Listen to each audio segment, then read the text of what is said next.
Good afternoon, everybody. Thanks for sharing your time and being with us in this IC. And on top of your screen, you will see that there is a Q&A or question answer uh, notification where you can click and put in your question and answers, which we will be sure to take up after the IC.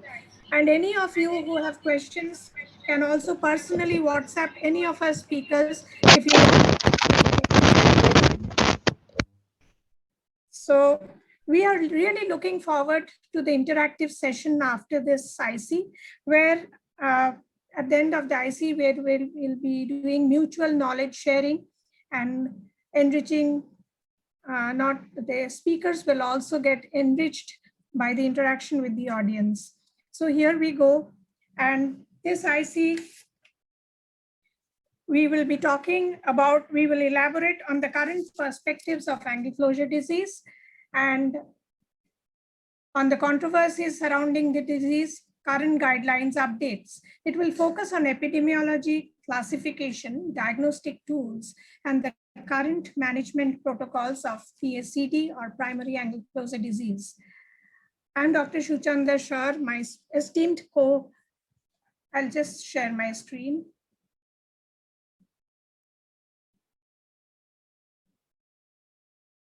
Is my screen visible?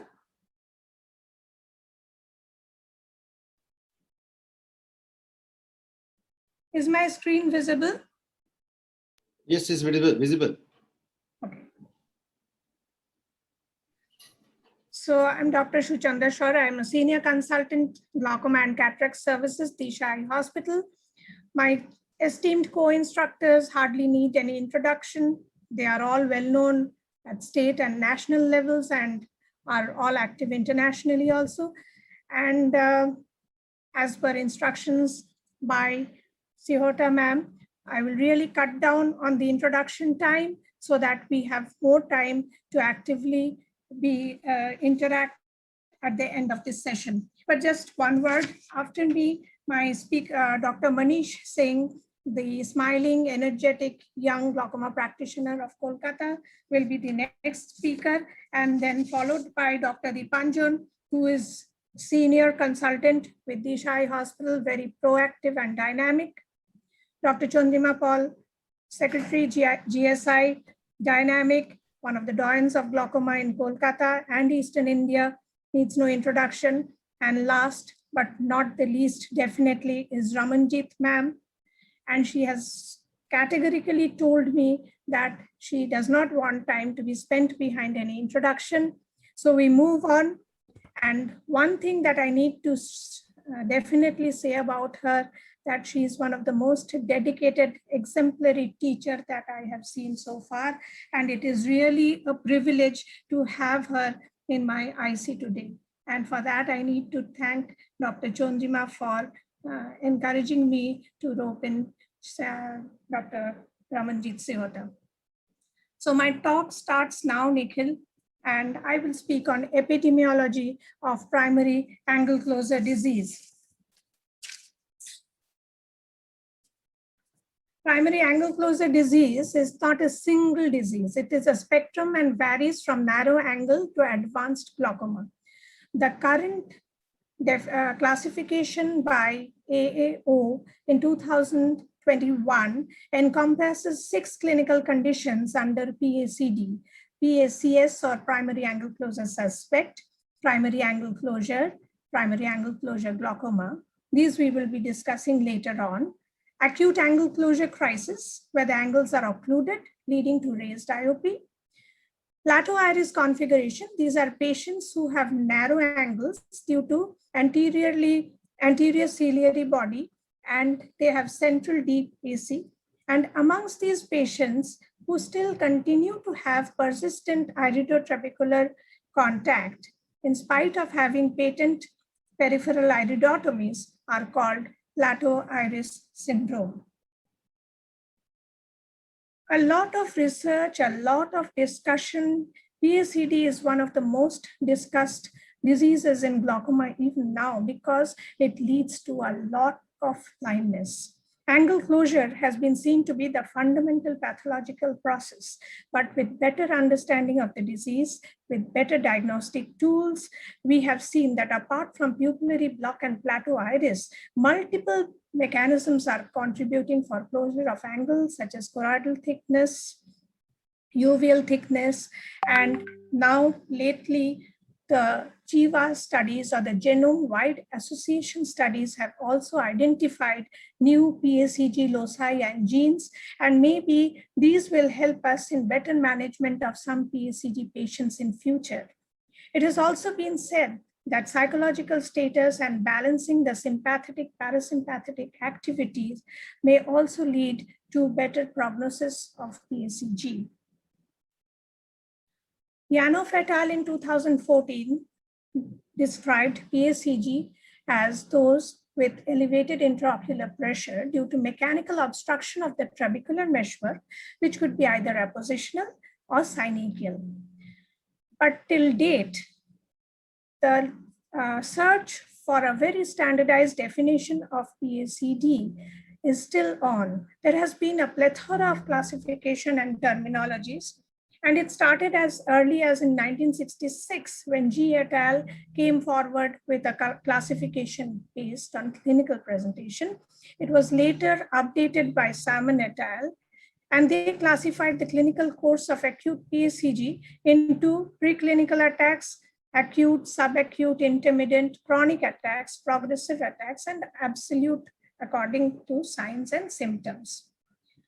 In 1998, a couple of glaucoma epidemiologists got together at the Congress in Netherlands, ISGEO Congress, and they decided to come forward with a classification.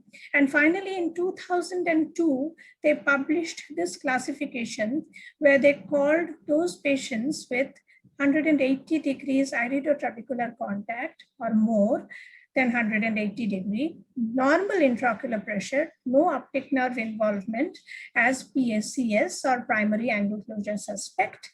Primary angle closure were those with iridotrabecular contact and peripheral anterior synechia with or without elevated IOP, but no glaucomatous optic neuropathy.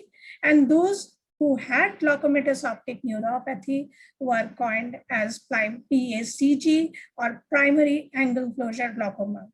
Till date, this is considered to be one of the standard classification and is most commonly used in population-based epidemiological studies. But like other classifications, this too has its drawbacks, because under the classification of PAC, there is a wide spectrum of clinical cases which could be just a single peripheral anterior synechia, a part closure of the angle by peripheral anterior synechia, or a total closure of angle. And they could have normal IOPs, they could have raised IOPs. The only thing that they had in common was that they did not have a perimetric optic nerve glaucomatous damage. But this gamut of entire cases who were classified only under PAC did not have the same, the management protocols were different, but they were just getting classified under one head. So to overcome this, we are still on the lookout for a better classification, a more concise classification where the pathogenicity will be included and subsequent management protocols would also be a pointer from that classification.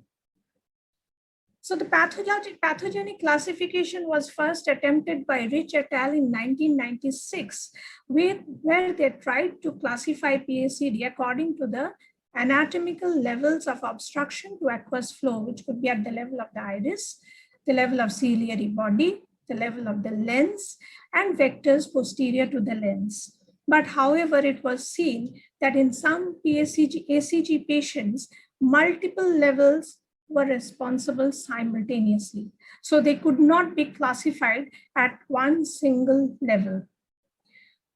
One of the nearest classifications that have come towards a standardized classification is one that has been proposed by Dr. Ramanjit Sehota in 2011. She has classified the clinical criteria under gonioscopy, IOP, optic nerve head, and also with the management protocol depending on the staging. This proposed classification has amalgamated all the clinically described subtypes of PSED into a staging based on the extent of damage to the outflow and the optic nerve head, providing a basis for standardized therapy and possibly a quantifiable long-term management. Glaucoma prevalence is rising, and so is the morbidity. And it is expected that in 2040, we will have a walloping amount of 32 million cases only of PSCG. So PSCD will be far more than that. Now, why? And it has been seen that PSCG varies across geographic and ethnic groups. And we in Asia happen to be one of those countries where there is a huge load of PSCG cases. In 2014, Tham et al. Said that Asia alone accounts for 77% of the worldwide PSCG cases. In 2010, Ronnie George et al. From Shankar Nethralaya, they did a study. They stratified data from the 5 glaucoma studies, that was Vellore, Chennai, Andhra Pradesh, West Bengal, and Arvindai studies, and along with the population census data. In 2010, they estimated that we had 2.54 million PSCG and about 10 times more than that PSCD cases in India. And what is the major challenge is that most of these diseases are undetected and let alone being treated. PSCG also carries a much higher risk of increased risk of severe bilateral visual impairment. But what is the brightest light at the end of this dark tunnel? That PSCD is a potentially preventable disease. And if the angle closure is halted in the early stages by treatments like laser peripheral iridotomy and/or iridoplasty or lens extraction, medical therapy, then we can actually stop many from getting blind. And that is why we need to, what we are doing now, we need to keep on promoting, we need to keep on shouting at every possible forum, at every possible glaucoma workshop, the importance of gonioscopy, and to say that it is mandatory for the glaucoma examination to be completed. We need to break down these mental blocks against gonioscopy. We need to do hands-on workshop where we can actually show that it is not as difficult as it is portrayed to be. And I think that will go, and we need to do it at the PG level. And I think that will really help us to gift many a sight years to many patients. The purpose of this IC is to talk about these, to talk about the latest updates that have come up, the latest updates that have come up for medical treatment, the latest updates that have come out about diagnostic tools, the latest update regarding iridotomy, iridoplasty, and the latest concepts that have come up about the surgical protocols for PSCD. We will be discussing in this IC, and we will be looking forward to an interactive session after that. And before I end, what I need to say, what I want to also emphasize, that long-term follow-up of these PSCD patients are very much necessary, because these patients, some of these patients continue to progress even in spite of our best efforts. So thank you. As we move on to my next esteemed speakers until the end of the IC. Thank you so much. Ma'am, we will be taking up the questions at the end of the session. You had I think I think that's best. I think if we can all stick to time, we'll have some time for discussion. Yes. So Dr. Manish Singh will now speak. He's the next speaker.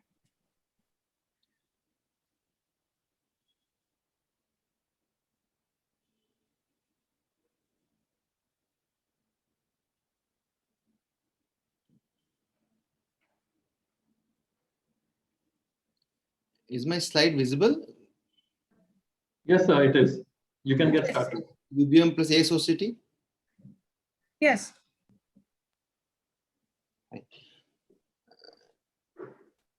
Suchandadi, is it visible? Because there are two. Yes, it is visible. Okay, thank you so much. So actually, I was able to see two presentations too. So thank you so much, Suchandadi. No, you are now I can see glaucoma in India. Yeah, great. So thank you so much, Suchandadi, for inviting me for being a part of this instruction course. And it's really an honor to be sharing the stage with Ramanjit Madam and Dr. Chandima also. So I'll just talk about gonoscopy, UBM and ASOCT very briefly related to angle evaluation. Glaucoma, as we all know, Suchandali has already highlighted that in Indian perspective, we do have a higher prevalence of angle closure glaucoma, and angle closure glaucoma definitely has a higher prevalence of blindness compared to open angle glaucoma. And as she was really mentioning that this blindness in angle closure glaucoma actually is a preventable cause of blindness. If we do a timely gonoscopy, we detect closed angle, we do a iridotomy, most of these patients will never develop angle closure glaucoma. So this is one of type of blindness which can actually be prevented. But we are having so many webinars, so many meetings. Still, I believe most of patients in India are still treated without gonoscopy, and there are multiple reasons for it. One of the reason I believe is the reason that we still using this 2-mirror and 3-mirror gonoscope. And I tell you why. Previously, when I was trained in gonoscopy, I was using 2-mirror, 3-mirror. It takes more time. It's a little cumbersome and messy. And what happens, in a busy OPD, you tend to avoid doing gonoscopy. But when we switch to a 4-mirror gonoscope like a Sussman or a Poschner type, where you don't need any coupling gel, it's very quick, comfortable, and you end up doing much more gonoscopy, but it is more informative compared to a 2-mirror or a 3-mirror gonoscopy. Now, who needs gonoscopy? In Indian perspective, ideally, everyone needs a gonoscopy. But maybe practically it's not possible at this moment. At least we have to ensure that every glaucoma patient should have a gonoscopy done. Every patient with a family history of glaucoma, raised pressure, trauma, pigment dispersion, pseudoexfoliation, we should be doing a gonoscopy. There are certain clues which we can get during a system evaluation, for example, say glaucomflecken or area of pupillary of atrophy, Kuchenberg spindles, and pseudoexfoliation, which will give you an idea that this patient definitely needs a gonoscopic evaluation. The Van Harris test is a good test for screening shallow chambers in a busy OPD, but it is not a replacement of gonoscopy. To do iridotomy, you should recheck by gonoscopy before you decide whether the patient needs an iridotomy or not. In gonoscopy, we all know that room should be slightly darkened to reduce meiosis-induced opening of the angle. Patient should be looking in the primary gauge. We should use low but adequate illumination. This is a small video which I have prepared to show that actually a gonoscopy and applanation doesn't take a lot of time. Like this particular patient, we have already used a Paracane and fluorescent strip. Now we are doing an applanation tonometry in one eye. Then in the second eye, you can see the whole video is actually a 1-minute video. Once you have done the applanation tonometry, you are using a 4-mirror Poschner type of gonoscope. And we always instruct our OPD assistant to switch off the light. So you can see it's a darkened room. We have reduced the illumination. Since it's 4-mirror, you don't need to rotate. Just look up, down, right, left, and you can get an idea about the angle status. Similarly on the other eye also. So the whole process actually takes 1 minute. We should avoid putting too much of pressure because it leads to false opening of the angle. You can see these Descemet fold, which is indicating that we are probably putting too much pressure. Also, centration is very important. For example, in this case, you can see if you slightly decentered, the air may enter and can lead to problem in the visibility. So gonoscopy needs a bit of practice, and with practice, definitely all of us can master this technique. Another reason why we should switch to a 4-mirror gonoscope or an indentation gonoscope, because here you can differentiate an appositional and Seinecke closure. And as Suchandadi was mentioning in the last presentation, the recent definitions of angle closure disease, it is important to understand where you have Seinecke closure and where you have appositional closure. Because of that, you can classify the patients correctly. I won't go into detail of these structures. Coming to grading, I think there are a lot of grading schemes available, but what is important that you just write the structure, it is visible in each quadrant before and after compression, and any other obvious abnormality which you can see. Quickly about some clinical example, you can see all the structures are visible here. So an open angle, this is a closed angle. You can see the corneal wedge is just meeting at the edge of the iris. None of the structures are visible, so it's a closed angle. It's another patient with closed angle where on compression the angle is opening up. This is a patient where the angle was closed. Post iridotomy, you can see these points Seneca. So it's a primary angle closure patient where the angle has partly opened up. In plateau iris syndrome, even after iridotomy, sometimes the angle will not open up. You may need to compress. And these cases, often you see this typical double hump pattern or a sine wave sign, what indicates a plateau iris configuration. Here comes the role of imaging also. UVM is a very good tool to confirm plateau iris because it can show these anteriorly positioned ciliary body. UVM is also good for cases like these. These type of humps are not very rare if you're doing a routine gonioscopy. Mostly they are because of iridocele cyst, but sometimes it can be a tumor also lying behind it. Suppose you want to do a penetrating keratoplasty in a patient like this. In these cases, UVM can be very useful to assess the angle, also to see what is the extent of synechia, what is the lens status before you plan your surgery. Coming to ultrasound biomicroscopy, it is a high frequency ultrasound. It can be done in supine or sitting position. The biggest advantage of UVM is that it helps you to image that elusive iris diaphragm ciliary body complex. That is something previously we had no investigation where we can actually look at that ciliary body pars plana area. So it has got its own clinical application. For this is a normal scan. You can differentiate a closed and open angle. Here you can see the scleral spur is opening into the anterior chamber, so it's an open angle. In this another image, the scleral spur is covered by the iris, so it's a closed angle. It also helps you to understand the pathophysiology of glaucoma. For example, this is a closed angle. You can see on UVM also there is iridotrabecular contact. Once you've done a PI, the angles open up. So it gives you more idea about how the disease is working. It can also be used for quantification, but then that is mainly used for research purpose, not much useful for day-to-day clinical practice. There have been multiple studies comparing gonio with UVM or gonio with anterior segment OCT. Most of them have found to have good correlation, but both in UVM and anterior segment OCT, it has been seen that angle appear to be narrower compared to what we see in gonioscopy. But if we have a discrepancy, the gonioscopy will always be the gold standard when it comes to deciding whether the patient needs an iridotomy or not, or whether it's open angle or a closed angle. In pigmentary glaucoma, UVM is extremely useful to show the iridozonal contact. So these are the patients where you can consider going for a iridotomy. Unexplained hypertony, you can see the supraciliary effusion, which no other investigation can actually pinpoint that area of supraciliary effusion. Plus patients with cyclodialysis cleft, UVM definitely is better compared to gonioscopy in detecting these clefts. Also post-surgical shallow chambers with malignant glaucoma, you can actually see this flattened and anterior rotated ciliary body, which is a diagnostic test for malignant glaucoma. So these are certain cases where UVM definitely gives you an extra information compared to a gonioscopy. Topiramate induced bilateral angular closure, UVM is diagnostic. You can see the supraciliary effusion, you can confirm it, plus post-treatment, how it is resolved, that can also be seen very nicely on a UVM. Coming to anti-segment OCT, anti-segment OCT uses 1310 nanometer wavelength. This is an optically based imaging system. So in this case, it has also evolved over years from a time domain, Visante OCT, to spectral domain, and now we have got the swept SOT OCT. In this case also, scleral spur is a very important landmark. When it opens into the anterior chamber, it's an open angle. If it is covered by the iris, this is regarded as the closed angle. Anti-segment OCT also gives you an idea about the anatomy of the angle, plus also helps you to understand the pathophysiology of glaucoma, for example, an open angle and closed angle. But if you can see here behind the iris, that is the ciliary body in pars plana area, cannot be imaged in a case of AS OCT because light cannot penetrate through pigmented iris epithelium. Another patient pre and post iridotomy, you can see how the angles have opened up. Pigmentary glaucoma, you can see this concave iris pattern on an anti-segment OCT. In AS OCT also, you can quantify the structures and can see how the patients are changing over time. Again, that is more commonly used for research purposes and for studies.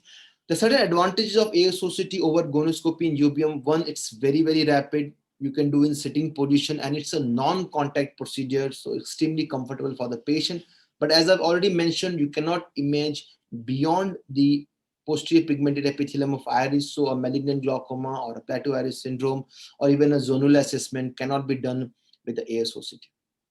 Quick comparison between UBM and ASOCT: UBM is ultrasound compared to optical, which is anti-segment OCT. UBM is contact compared to ASOCT, which is a non-contact procedure. UBM needs training. It's not easy.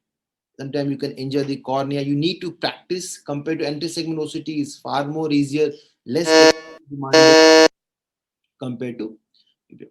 So to conclude, I'll say there are multiple investigations: ASOCT, CMFEP imaging, UBM, but most of the recommendation, whether it's the EGS or the American Academy, they have highlighted that all these anterior chamber imaging are useful as a supplement to gonioscopy. They cannot replace gonioscopy for a routine evaluation.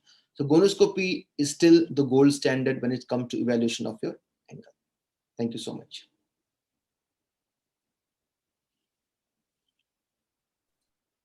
Thank you, Dr. Manish, for a very crisp presentation. Now, Dr. Deepanjan will start sharing his screen, please.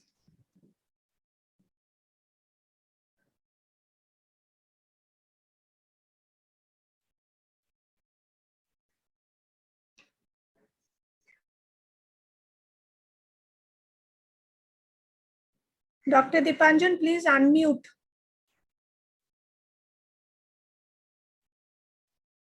Please unmute.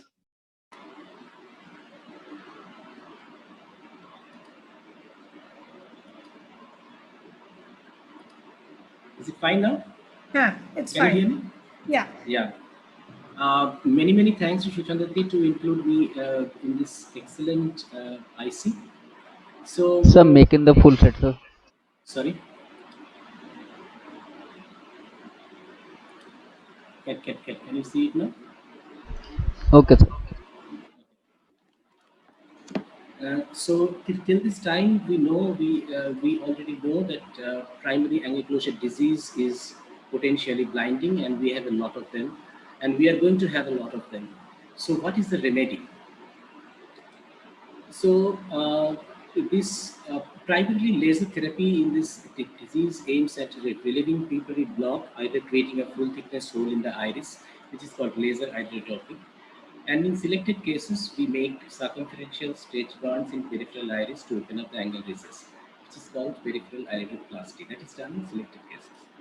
And the pathogenesis of this disease starts specifically with anatomical abnormalities of the anterior segment that leads to intratrabecular contract with intermittent or sustained rise of intraocular pressure. And management primarily aims at relieving the pupillary block, widening of the angle, and making a communication by laser iridotomy. It flattens the iris contour and blocks, and it actually efficiently produces a relative pupillary block. So, who needs a laser PI? Almost 2 decades back, Professor Ramandeep Siotia and Professor Agarwal looked at the profile of subtypes of ankylosing glaucoma in 500 consecutive eyes at a tertiary eye care center in India, and reported that laser peripheral iridotomy alone reduced intraocular pressure in almost 13% of them, and NdER iridotomy alone or with topical medication controlled intraocular pressure in almost 50% of acute glaucoma, almost 80% of subacute glaucoma, and 30% of chronic ankylosing glaucoma. Coming to fellow eyes, the fellow eyes of acute ankylosing crisis patients, when studied in an Asian population, Deepanjan, just speak a little more loudly. Is it fine now? Yeah, this is better. The fellow eyes of acute ankylosing crisis patients, when studied in Asian population, showed that the laser PI prevents long-term intraocular pressure rise in majority of its participants. Primary angle closure. Thomas et al. Looked at a 5-year progression rate of primary angle closure to primary angle closure glaucoma and concluded that nearly 30% of primary angle closure eyes progressed to primary angle closure glaucoma. Deepanjan, not very clearly audible again. So sorry. I think you have to move towards the I system. am. Yeah, now it's better again.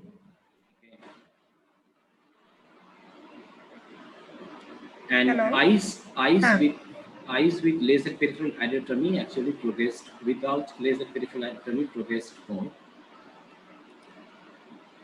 In a subset of primary angle closure, that is called subacute primary angle closure, where patients usually presents with prodromal symptoms like colored halos or intermittent headaches, and many times it presents with normal intraocular pressure.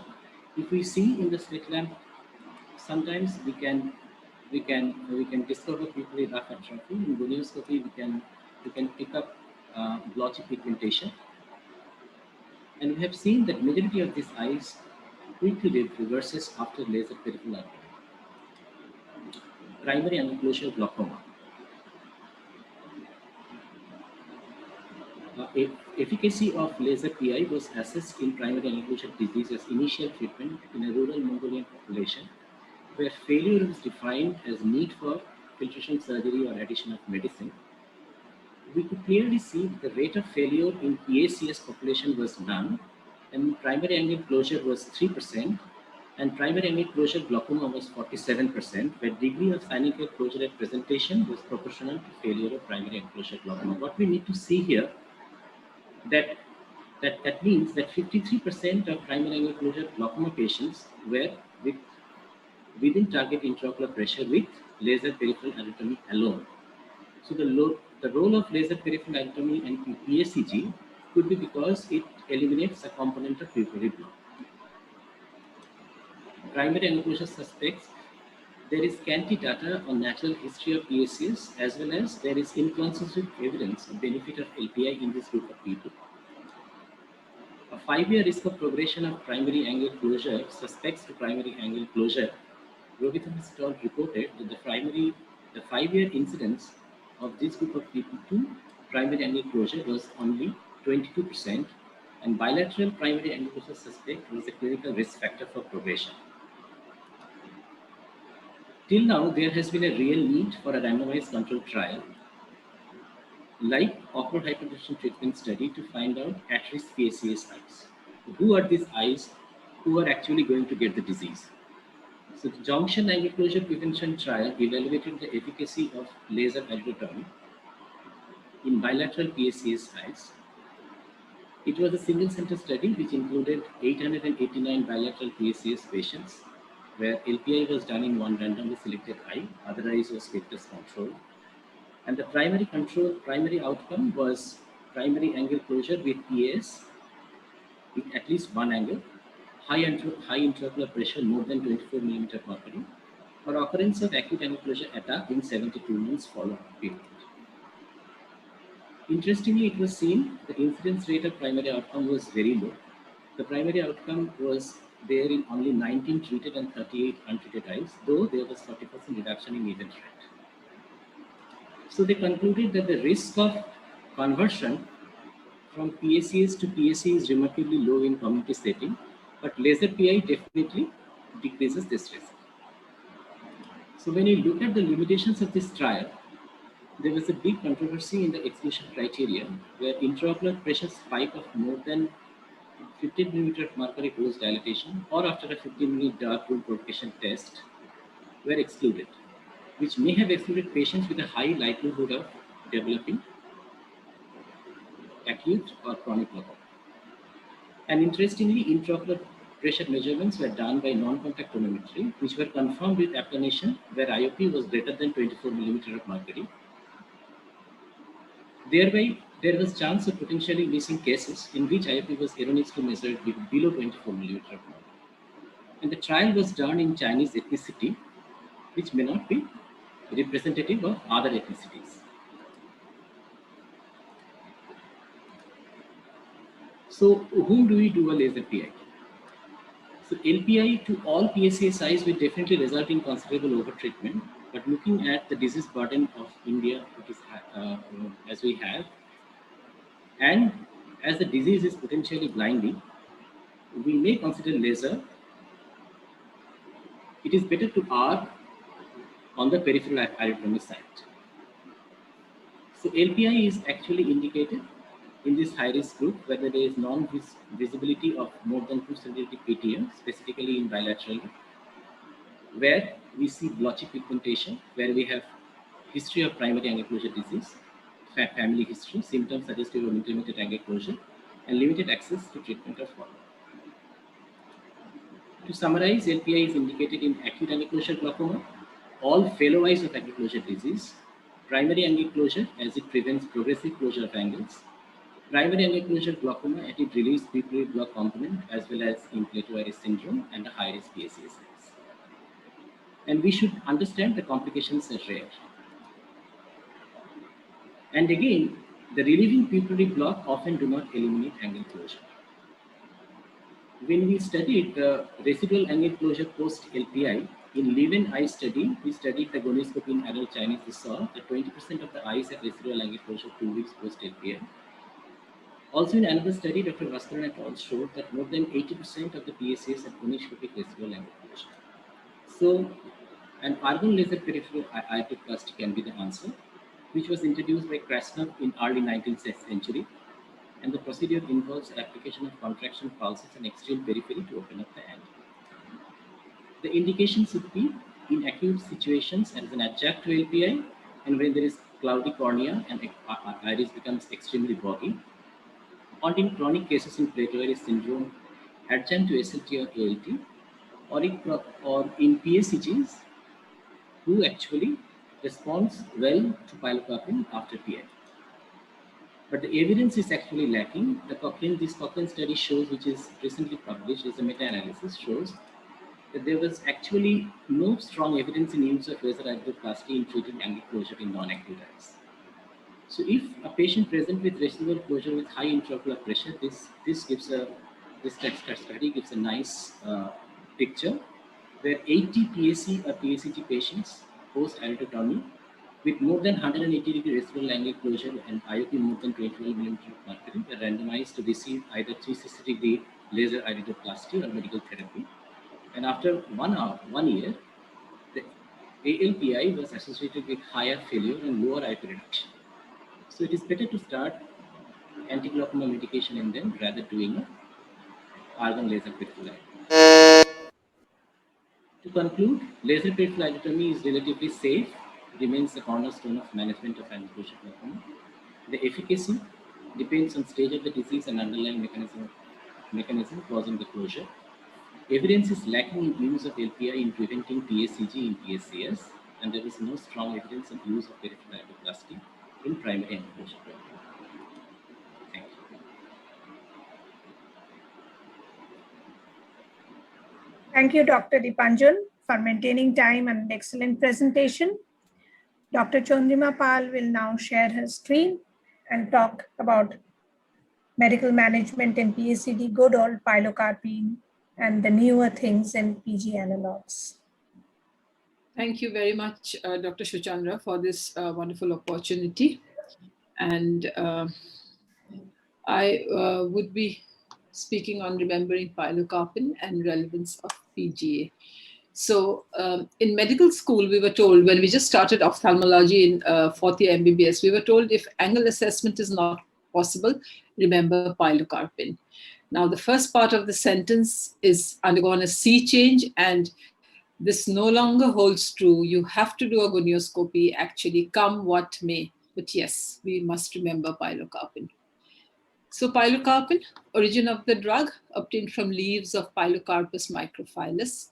It's a South Indian shrub and isolated as early as 1875, and that's the molecule structure. So it's a myotic, parasympathomimetic drug that acts by stimulating muscarinic receptors in sphincter papillae and ciliary body. In primary open angle glaucoma, it reduces intraocular pressure by contraction of the ciliary muscles and increases the aqueous outflow through the trabecular meshwork. In angle closure glaucoma, it reduces the intraocular pressure by contraction of the sphincter papillae, induces miosis, and pulls the peripheral iris away from the trabeculum, opening the angle. That's actually a mechanical way of working. So I put up a picture of gonioscopy just to refute my first sentence, that is, we have to do gonioscopy, come what may. You cannot start pilocarpine without doing gonioscopy. You have to do a gonioscopy if you're to treat a glaucoma patient. And look how beautifully you can see that angle. That's an open angle where you can actually see the structures very nicely, starting from the ciliary body band to the scleral spar, trabecular meshwork, and the shoulders line. And that's a closed angle. That's what this IC is all about. That's a closed angle where you actually cannot see a single structure that we saw in the previous slide. So my work has been made simpler by excellent presentations of Dr. Manish and Dr. Dipanjan. So I'll just go through this.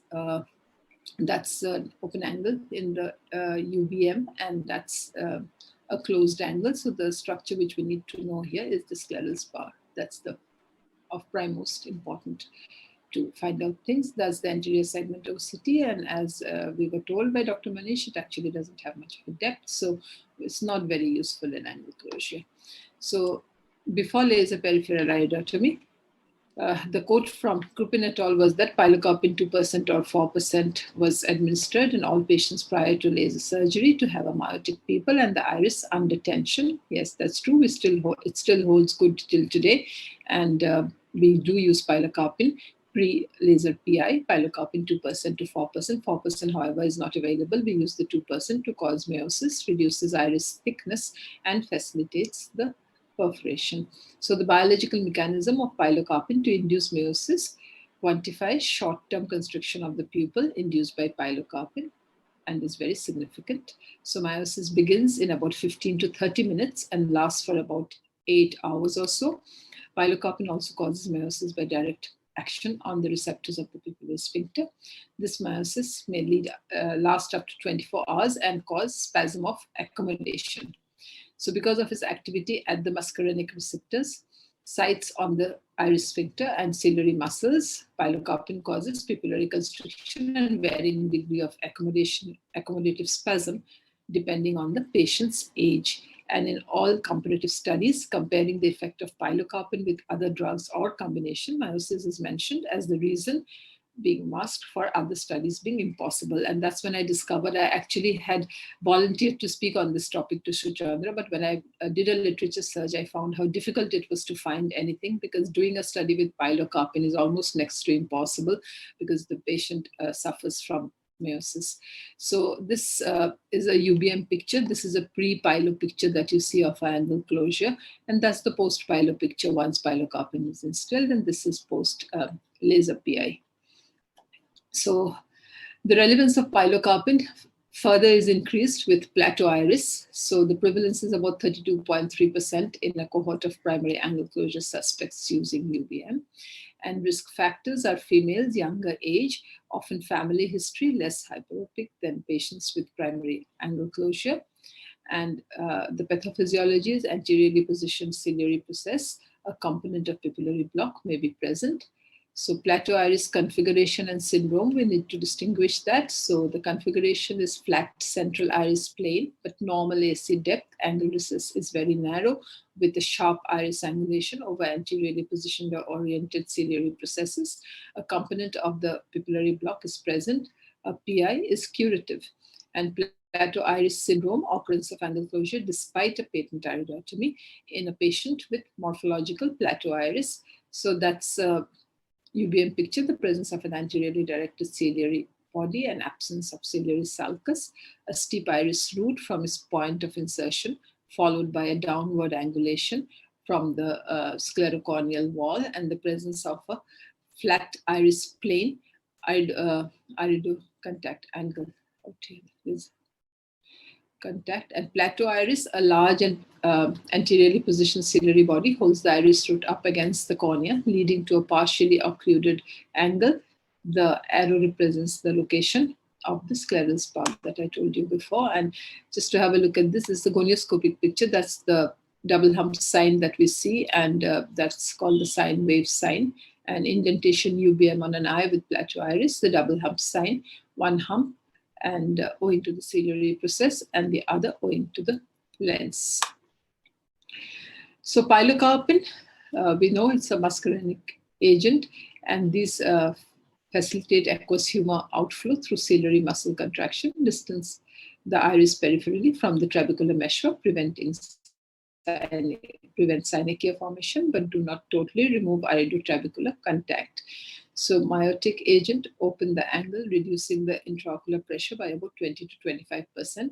Adverse reactions can be local. There can be ocular pain, conjunctival hyperemia, pupillary constriction, myopia, even retinal detachment, or a general bronchospasm, or headache, or intestinal cramps. Those are actually the maximum things that can happen. This treatment is an option for acute and intermittent angle closure and is mainly reserved for patients who do not consent to laser therapy. Miotics can also be used for the prevention of angle closure for laser iridotomy or argon laser peripheral iridoplasty. So next we move on to the game changer that we have today, and that's of course in glaucoma therapeutic timeline, none other than the PG analogs. And just to look at the glaucoma treatment landscape.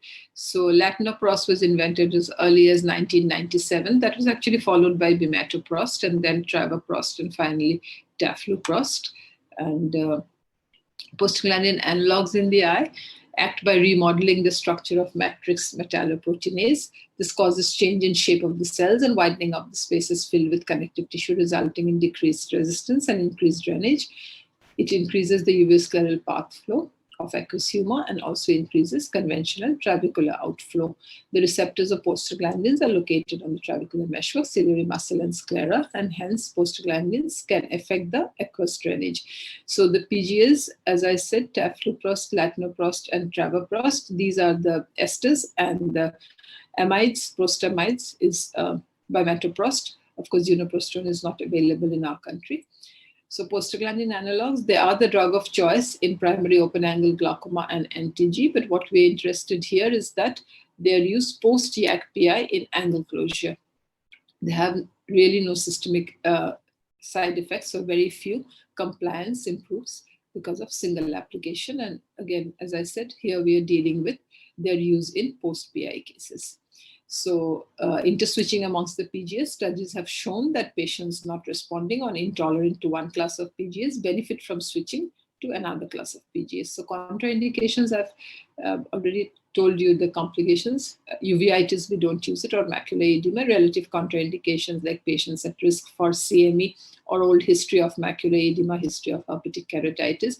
We do not use it in pregnant and nursing mothers, and PGA should not be administered while wearing contact lenses. Side effects I've already told you. So comparison with the others, the PGA analogs are much more potent in lowering intraocular pressure than the others. That's what you see, 30 to 35% out there. And the 24-hour effect, if you see that, the PGAs are actually, that's the square ones, have done much better than any of the other drugs in lowering IOP over a 24-hour period. This is a baseline, and comparison with timolol, the PGA is a much better alternative. So PGAs reduce nocturnal and diurnal habitual intraocular pressure. As I told you, their efficacy to reduce pressure even at night actually makes them one of the best drugs for lowering intraocular pressure. So for controlling IOP, recent studies have suggested evidently that latanoprost, travoprost, and bimatoprost provide a significant IOP lowering in eyes with angle closure glaucoma and are as effective as timolol for the same. So statistically speaking, the efficiency of these three drugs is similar to each other. And recently we have the bark-free or the preservative-free versions of latanoprost, travoprost, and tafluprost. They are very effective when used along with alpha agonists, beta blockers, or carbonic anhydrase inhibitors.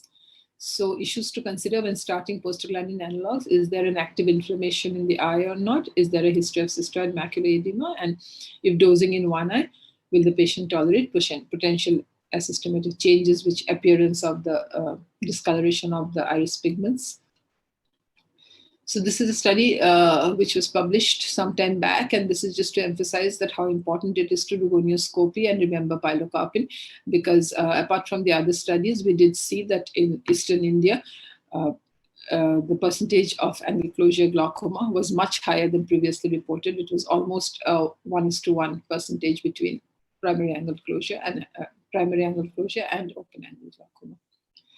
And actually what we see depends a lot on what we look for. Thank you very much for your time. Thank you, Chandrima, for an excellent presentation. and being on time. And now we will request Madam Dr. Ramanjit Siota to start screen sharing. Am I audible? Yes, ma'am. Okay, all right. So I'm supposed to be talking on trabeculectomies in primary angle closure glaucoma. I'm sorry, the camera on my office desktop has refused to work. So I'll be presenting it from the desktop, and then we can have a discussion from my phone. Yes, I think all of us sort of think that angle closure glaucoma looks like the picture on the upper right, where there is, a very thick anteriorly placed lens and a completely occluded angle. However, most of our patients, probably almost 80 to 85% of our patients, look like the picture on the left side with a very narrow angle without a very anteriorly positioned or thick lens. So please remember that exaggerated lens vault probably accounts for only about 20% at the most of primary angle closure glaucomas that we see in India. Where would we think of trabeculectomies? I think we're thinking of acute angle closure, where on maximal medical therapy, IOP doesn't get controlled in 3 or 4 days. In chronic angle closure glaucoma, in patients who are allergic to most glaucoma medications. And sometimes there are patients who come to you and say, I cannot afford the medication. Please do surgery so that my eye can be saved. So I'm again reiterating that all angle closure disease eyes have pupillary block to a greater or a lesser extent. And you can see it by the fact that there is always a space. You can see whichever eye you look at, there is a space between the iris and the lens. So that is the relative pupillary block. In some patients, it may be more, in some patients less. How often are we likely to see plateau iris? Probably between 8 to 23%. How often are we going to see an exaggerated lens vault? And how often are we going to see a prominent last roll of the iris? So you can see that the others are there, should be considered, but they are not seen in the majority of eyes. Coming back to chronic angle closure glaucoma, where we would be thinking in terms of doing some kind of surgery, what we are as part of the definition using is that there should be extensive synechia, there should be a chronically raised IOP, and there should be some visual field loss. So what you can actually see when you look at these eyes, if you look at them on gonioscopy, you can see that this is a completely closed eye. Despite any manipulation, it is not opening. Here you again have a completely closed eye, but there is a little bit of pigmentation anteriorly, giving you a false impression of trabecular meshwork, while actually it's just pigmentation on the cornea. So if you were to look at them histopathologically, and again, I'm showing you in this picture what you actually see on the surface of the trabecular meshwork, you can see that there are no spaces left. All these are basically just trabecular beams which have got fused together. There are no spaces for the IOP, for the aqueous to drain out. Similarly, if we do a transmission electron microscopy, you will find that the beams are all stuck to one another. And again, there are no spaces. So when we consider what we should do in such eyes, as we've already discussed, we think about medications. And I think Chandrima has spoken about them very nicely. And I think at this point in time, we do have timolol, which is actually part of combinations with pilocarpine. So you could think of pilocarpine timolol combination with the PGI and then add on any of the others, the brimonidine carbonic anhydrase inhibitors, or now the Ripatec. So what we actually do is, with the medications, bringing the intraocular pressure reasonably well controlled, we do an iridotomy, and then we look to see whether any of the other target IOP, depending on the visual field, is met or not met. And if it is achieved without any significant side effects of the medications, you're well within your rights to continue. However, when the target IOP is not achieved is when we are looking for trabeculectomies. And just as a rule of thumb, after studying hundreds of these PSEG eyes, what we found was that if the baseline IOP was less than 30, you could get medical control even in very severely damaged PSEG eyes. But however, if it was more than 30, you required surgery most of the time in all the severe glaucomas, but also in about half the moderate glaucomas. So where would you consider a cataract surgery alone? So as I was saying that, this is a picture of a very exaggerated lens vault. You can see the angle is still open, and you do a lens extraction and the angle opens beautifully. So what you actually have here is a scenario where in a primary angle closure suspect, you have done a lens extraction, the iris has fallen back, your trabecular meshwork is exposed. However, if you have a trabecular meshwork, which as I already explained to you in primary angle closure looks like this, if this is not working, the cosmetic falling back of the iris is not going to increase the outflow of the aqueous. I think there are many studies that have actually shown that there is actually no evidence from good quality trials saying that there is an effectiveness of lens extraction for chronic primary angle closure glaucoma. These are 2 Cochrane reviews, and this is a paper that I would ask all of you to look at, because he said that yes, okay, you may have a little bit of an IOP control, but almost 10% lost significant vision after cataract surgery, because it isn't an easy surgery to do in an eye that looks like this. So finally, we come to the EAGLE study. I think everybody talks about the EAGLE study, saying, oh, the EAGLE study has shown us that it is effective. Now, effective in what? The question is, they took PAC eyes, they took mild to moderate PACG eyes, and the aim in their initial publication was the efficacy in terms of IOP control, safety, and cost effectiveness. When they presented their results, they said it's very cost effective, it's safe, and the quality of life is good. They didn't talk about the efficacy at all. So you can judge by that, they were obviously not very happy with their results. And they have said that the IOP difference between just an iridotomy and medication versus a clear lens extraction was 1 millimeter. And in their own paper, where the results of the EAGLE is published, they say that this difference is not clinically significant. So I think this is something for all of us to tell people that yes, you can get the iris to fall back, but you are not going to get a significant drop in intraocular pressure, especially in our eyes where we are starting at 30, 32, 36 kind of pressures. This 1 millimeter is a drop in the ocean. They found that there was no difference in the visual field or synechia, no difference in the questionnaires they gave, but as they said, it was cost effective, and the patients was happy because sclerosis, an eye with a cataract and some sort of mild lenticular sclerosis, began to see colors better, began to see clarity better. So they only said that the patients, when asked, said that they were happier once the cataract surgery was done. In the other group of almost 300 eyes, only 6% actually needed cataract surgery over 3 years. So you can see that the clear lens extraction was done unnecessarily in 94% of the eyes. It gave no benefit as far as the IOP was concerned, and it gave unnecessary risks. I'm just going to give you this, one of our patients. This lady came to us many years ago, and you can see that, one eye has remained absolutely stable.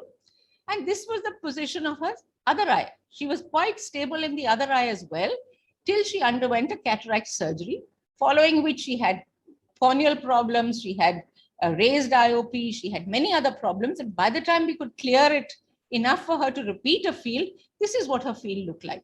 And this is not the only patient. We have many patients of PACG who have lost significant vision after cataract surgery. So be a little bit cautious of the limitations of cataract surgery in primary angle closure glaucoma. So coming to trabeculectomy, I think it lowers the IOP significantly. It's long lasting. It's been shown with 10, 20-year results, more than 90% success, even if you have to give 1 or 2 medications. Only 1 to 2% of the AC is shallowed. Only 6% required cataract surgery. 3% required a repeat filtering surgery. It's easy to learn. Anybody can do it if they learn to do it properly. There are many ways in which a trabeculectomy works, and I'm not going to go over too many for you, but what I'd like to say is this is what I would like to see a PACG eye on the first post-op day, with the AC well formed and the air bubble nice and mobile. This is how we would like to see it maybe a year, 2 years, 10 years later. So I'm just going to highlight a few things that we need to be careful about. We need to do this surgery in a quiet eye with IOPs well controlled. So even if you have to wait a week or so to drop the pressure that is 32, 34 and bring it down to 24, you must take that time. Must give an IV mannitol at least half an hour prior to the trabeculectomy. Make your flap whichever way you want to make your flap, make your scleral flap whichever way you want to make it. But in angle closure, there was a time where we actually dissected right up to the clear cornea. Please make sure that you stop. You don't go right up to the clear cornea. When you place your mitomycin, use the minimum amount of mitomycin for the shortest duration. And I think this has been what we have used for the last 15 years, 0.1 or 0.2 subconjunctivally for 1 minute. You will find that most of your complications reduce. A paracentesis is absolutely essential because what it does is, again, it lowers the IOP. It prevents the vitreous and the lens coming forward and causing either a suprachoroidal hemorrhage or a malignant glaucoma in the long term. It also gives you a track which is available to reform the AC immediately, or in the 1% or 2% in whom you might require to do it post-op. So when you take the full thickness ostium, again, on both sides, please try and do another paracentesis to lower the IOP. And you only remove it when you can actually find a really soft eye. Once you have a soft eye, you remove the ostium. Scleral sutures, I generally place 2 fixed corneal sutures, but what I would like to emphasize is the use of releasable sutures, because these control the AC and the intraocular pressure post-op, because we don't want a pressure of 4 and 5 on the first post-op day. We would like it to be maintained sort of about between 10 and 15 for the first week or so. You have to, I particularly like to use this kind of box type suture, and I'll describe it to you in a minute, but you know that there are many other kinds of sutures that are available. And the reason why I like this is because when we did a study of how the aqueous actually comes out of the eye, you can see that most of the aqueous comes out immediately adjacent to the limbus. And this is because the iridectomy is here, the ciliary processes are just behind. So this is where it tends to come out. So if you can put a box type suture like this, it is going to prevent this from coming out and push the aqueous a little further back and make it a little bit more difficult. So just a short video to show you. You come from the cornea, come between the superficial flap that has been made. There's a little ledge that you leave there. Take it out through that ledge. Pass it through the superficial flap, because we want to keep the superficial flap and that ledge as close together as possible. And then you come back again and pass it back towards the cornea. So what you have is you have a mattress type or a box type sort of suture over there. Make it really tight. There may be a little astigmatism. We're not worried because we're going to remove it as quickly as we can. And you do the same thing on the other eye. It's easy to just take out whenever you feel the IOP is well controlled. Again, this is just the same thing, showing the needle coming here through the superficial flap and back. So basically what we are doing is we have now just pushed everything back to where it was, superficial flap to the ledge, and this is completely tied up in a very tight suture. I won't show you the others. I think you know how other sutures are done. Close your wound as quickly as possible. Intraoperative complications, you must take care of any sort of buttonholing there may be and hope that doesn't occur. IV mannitol will prevent these from occurring during the surgery. Post-operatively, I would suggest you dilate the iris fully, and then we give tropicamide drops once a day with an iPad at night for 1 week, because these are the eyes that are prone to develop a shallow anterior chamber. Releasable suture removal, we tend to do within 2 or 3 weeks. But what you have to do is to look both at the bleb as well as the AC. And you can see this huge elevated bleb. There is no way we are going to remove any releasable sutures here. If, however, this is the kind of localized congested eye that you're going to see, you are definitely going to remove the releasable sutures. And once you remove the suture, it is easily, the entire bleb becomes much larger. So I'm now going to to just go. No, to no, say ma'am, you that- continue, No. So I'm just going because to go this is a back. part of interaction itself. Oh, okay. All right. So I'm going to say that, at 10 years, what we found was that the percentage reduction in IOP with medications was about 40%. With surgery, it was 60%. It was actually, there are many studies which are showing us that trabeculectomy at 5 years, at 1 year, at 3 years are very effective. Complications are similar to PSCG.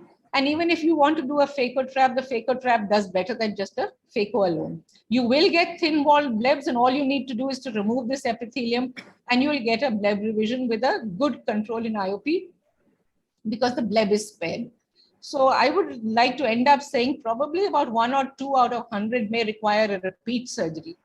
You may find that about 10 to 12 may require some medications, but it's worth it for a safe, long-lasting surgery. Thank you. Thank you, ma'am, for an excellent teaching talk and excellent take-home points regarding trabeculectomy surgery. And Nikhil, do we have any question answers in our QA box? I think I'd like to make a comment if that's possible. Yeah, sure, ma'am. Okay, so I think, as far as the classifications are concerned, we all need to remember that the angle closure causes the trabecular damage, causes the rise in IOP. That it is the rise in IOP that causes the optic neuropathy. So as Dr. Suchanda said, you can actually prevent this disease. And I think Manish was trying to tell us we should all do gonioscopies more often.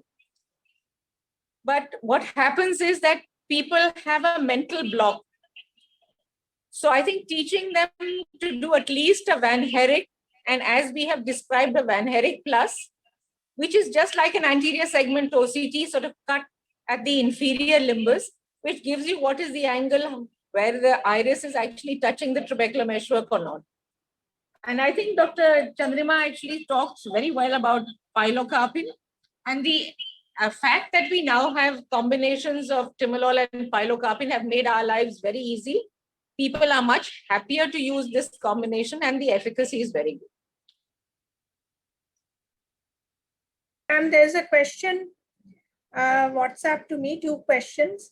Whether when we have to do PI in narrow angle in gonioscopy and patient is on on blood thinners, then what do we do? I think Dr. Chandrima had discussed in a previous forum that she had ended up with a very bad hyphema following PI in a patient with blood thinners. It was of a colleague which was referred. So I generally stop blood thinners for 2 days. Routinely, the counselor asks the patient when I ask for a PI that are you on blood thinners? And if the patient is on blood thinner, I stop the blood thinner and then do the PI, because I had a patient referred by a colleague who had done a PI on blood thinners, and there was almost like, half a globe of blood in the eye. Dr. Manish, Dr. Dipanjan, ma'am, what are your protocols? Well, I agree. If the patient is on blood thinners and is aware of it, I think we should stop. But most other patients, the bleeding is very minimal. It's very safe. I mean, in fact, I would like to ask the panelists how many are doing an argon and YAG together as an for the iridotomy, and how many are doing just a YAG iridotomy? Just YAG, I'm ma'am. doing only YAG. Just YAG. Only YAG. Yeah, I think that's the other thing to remember, that, this is very safe. And as I was trying to say, all these studies that they do, I think are badly planned, because that ZAP study, as Dr. Dipanjan pointed out, I mean, if you leave aside the patients who are actually going to have angle closure, obviously it's not going to show us much efficacy. But still, despite that, it showed an efficacy. So, you think to yourself that, yes, this is efficacious. in primary angle closure suspects, especially the high risk, it definitely needs to be done. Yes. So I think you shouldn't let just a bleeding disorder or something put you off. It'll actually save the patient's vision. Ma'am, there is another question for you. When do you plan to do only a cataract surgery, ma'am? Well, I think I showed you those photographs. If you have a primary angle closure suspect or a primary angle closure, and you want to do a lens extraction instead of an iridotomy, that's a possibility. But when you come to primary angle closure glaucoma with an optic neuropathy that is there, this is not really going to help you at all in terms of IOP control. But if the patient has a cataract, absolutely the cataract should be done. I think there is a school of thought that says that, doing a trabeculectomy in very shallow ACs could be problematic. Yes. So in such cases, maybe, if you have an AC which is 1.8, 1.5 millimeters, you could think that you will remove the lens, but tell the patient that, maybe 4 weeks, 6 weeks later, you may need a filtering surgery. Yes, ma'am. Dr. Manish, are you back with us? Manish? There's this question as how do you do UBM in sitting posture? I have access to UBM, ma'am, which is in supine posture. Dr. Deepanjan Chandrima or ma'am, anybody who does UBM in sitting posture, because that is what Dr. Manish had mentioned. I think one of the Quantel UBM actually has a kind of little water, not a bath, but a little water container balloon. in front. Water balloon. Small water balloon in front of the tip. That is possible, yes. Ma'am, do you have this water balloon access to this instrument? Deepanjan and I, we don't. We have the supine types. We have the supine type too. Supine I type. think PGI has it, and they found that it's very useful for children. But other than that, I don't see any particular use for it. I mean, and any difference from others. Okay. And do you all take a consent before doing a PI, ma'am? Yes, I think it is very important. And I think more than the consent, what you have to do is to explain to them that you are making this little hole. They're going to see an excess of, one streak of light, a little glare. And this is going to be for the first 2 or 3 weeks before the eye just readjusts. In fact, the brain readjusts, but, after a point, they stop seeing it. Mm-hmm. But the initial occurrence of this is really scary to a lot of people. So it's best to counsel them and say that, you will see this. It will settle down on its own. And, there's nothing else to worry about. But a consent is I think, very important. Chandrima, even we have consent since we got our NABH. But unfortunately, to be very truthful, we have everything written. We do not explain that much. Because in our large volume outdoors, we just talk bare minimum because we tried explaining, but there were 2 or 3 who started repeat questioning regarding hyphema and what if we become blind. So now our explanations are minimal. The way to go about it, it's a 2-minute procedure, yes. Very safe. But these are the things that you are definitely going to see, and these are extremely rare. Yes, that's true. Actually, it's a very safe procedure. How many do we actually land up with trouble? Very few, very few. Yes. And the amount of good that we are doing, maybe we are preventing a lot of blindness. Yes, absolutely. Especially people who will not come for follow-up. Yes, absolutely. And unfortunately, it's largely the ladies also. Yes. So the ladies are not brought in. So if you catch them once, you should just do it. Yes, yes. And we see a lot of them, ma'am, because people come from the Northeast and the ethnic. Yeah, their ethnicity matches with the Chinese and Mongolians. Yes. Small eyes. Mongoloid and Chinese origins. Yes. Madam has any experience, like we had a bad experience with macular detachment following PI. You had such experience, madam? I think that's really unusual and probably related to something else altogether. He No, must be actually, having a ma'am. predisposition. Yeah, actually, it happened in one of my cases, and patient had come for a routine checkup and had undergone a total eye checkup where there was a VMT that was detected. And after that, I did a PI, and I was not experienced. I did not have any experience.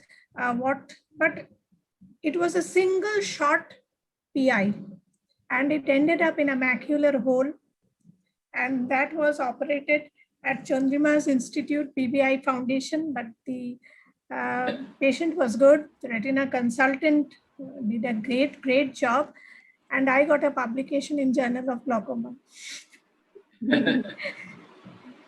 That's good. That's good. But ma'am, what is the experience like if the patient has a, say, a lamellar macular hole and a closed angle? Like, how would you go about it? And also in Fuchs endothelial dystrophy. Yeah, this is what I want to add on. Yeah, I don't think the retina is really going to be affected by a YAG. I mean, your single shot worries me. Single shot iridotomy means the power was really high. So I think what I have found to be the safest is sort of start with between 5 and 7 millijoules, make that initial little hole and immediately come down to say 4 millijoules and then just sort of chip around the edge to enlarge the hole. But a single shot means that was shot. quite high. Yeah, so if you're careful with it, both in terms of Fuchs as well as in terms of the retina lamellar macular hole, it doesn't do anything. In fact, we've actually had, I think, a publication on Fuchs where we did a laser and we actually had a nice round sort of opacification of the endothelium of the cornea for a little while, and then it cleared up. So I think however much we try and focus it, there is some part of the laser energy which goes into the endothelium as well, corneal endothelium. But I think on the whole, it doesn't seem. I've really enjoyed this. I see this. Thank you, Chandrima, for pushing me into this. It's been great learning for me. And ma'am, your experience and the other panelists, Chandrima Dipanjan's experience regarding work. I'm talking to ma'am. Yes, carry on. Have you joined your new place of work? No. I retire at the end of the month. Then I'm giving myself a 1 month holiday. Then I'm going to join. And then you're joining. Where are you joining, madam? Shroff Eye Center. Okay, Shroff Eye Center. Actually, I was talking to Dr. Vijay this morning. She's in Singapore.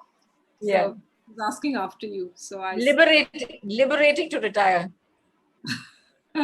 Yes, but you need to retire at some point of time, and I think you've really stood as tall as the RP Center, and that's such a pride for all of us. I have attended madam's class actually in RP Center. I did my PG from Lady Harding, but I have attended two of your classes. Since I have such an august panelist, I would, before we end, though this is not connected with PACD directly, experience about Ripatech and Netello, because this is something that we are often talking about. Sir, I think, would you like to answer? Yeah, please, madam. Yeah. I think Ripatech is something that we got first. It seems to actually lower the IOP in a significant number. But again, it is not 100%. You probably find another 20-25% who don't respond to Ripatech. It causes the eye to become red, so a lot of patients don't like it at all. As far as Netello is concerned, the first bottle I gave to a VIP, he sent it back the next day and said, this is a horrible medication. So I'm not sure. I think we've tried them in other patients. They seem to tolerate it over a period of time. So now I've started telling them, you're going to have redness of the eye for 5 or 7 days. You have to put up with it, and then we'll see how it goes. But I think the congestion is quite significant with both of these.